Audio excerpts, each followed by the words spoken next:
heard going to gay bars in the Mount Vernon neighborhood, oh, that church with the big steeple over there, they do gay weddings.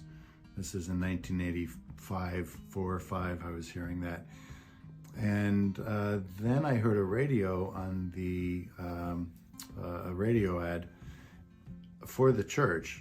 And I went, oh, that's the church with the big steeple that does the gay weddings. And they had that great ad.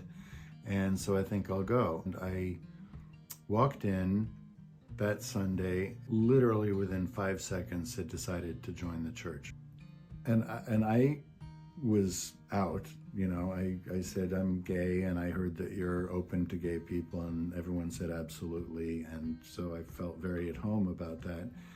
And it sort of, that was when the ball started rolling, you know, in the mid-'80s, people started talking a lot about justice for sexual minorities. And so I was kind of maybe one of the very first beneficiaries of that policy. But the church was definitely majority straight church. Very, very committed to social justice issues, very interested in economic justice and women's rights and things that I felt were sort of in natural solidarity with gay lesbian rights. I never felt like I was pitied or talked down to. It was like, we got a lot of work to do here and we're together, you know, your issue, my issue, their issue, it's all one thing. Obviously, the AIDS epidemic was coming into the news a lot. A gay friend of mine joined the church he was a technologist in the blood labs at Hopkins. And so he talked a lot about the protocols for handling blood and how something that he'd always thought of as the source of life was suddenly threatening and dangerous and had to be handled certain ways.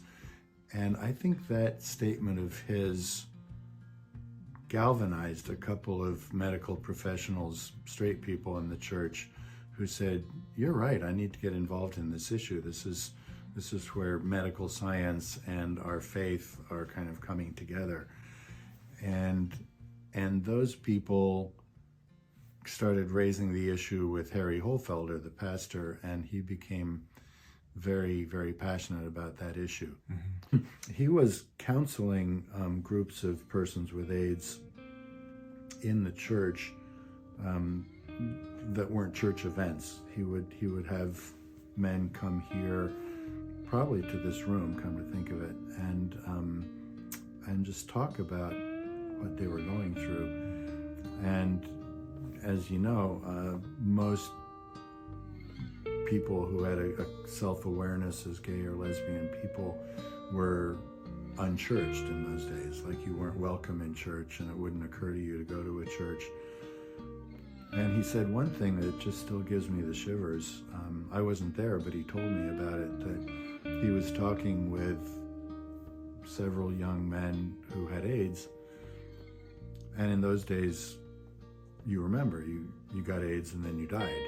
And so these are men in their 20s, 30s, 40s who are kind of disco bunnies and, you know, happy-go-lucky gay guys who are suddenly dying.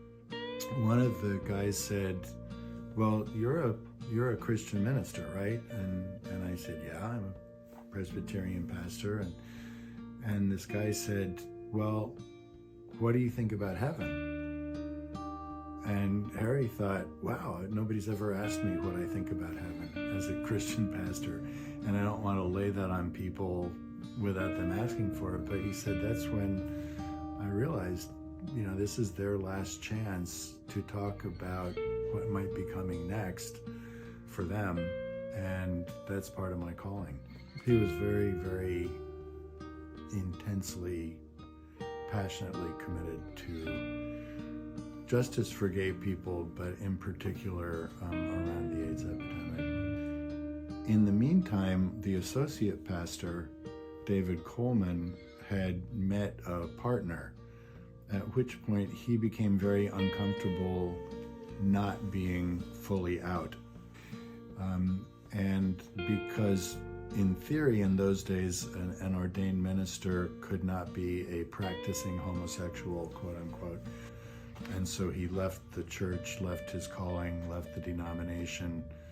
And the church, which deeply loved him, church was devastated by his departure. And that really raised the profile of lesbian, gay issues in the church's agenda. I'm really excited about the kind of revival of these questions recently, but I also feel like we didn't live in vain. You know, we're passing the torch. It's what church life has been for 2,000 years. It's like a golden chain where every generation keeps the faith and passes it on, and I think that's happening in a really great way in this revival of gay awareness within First and Franklin.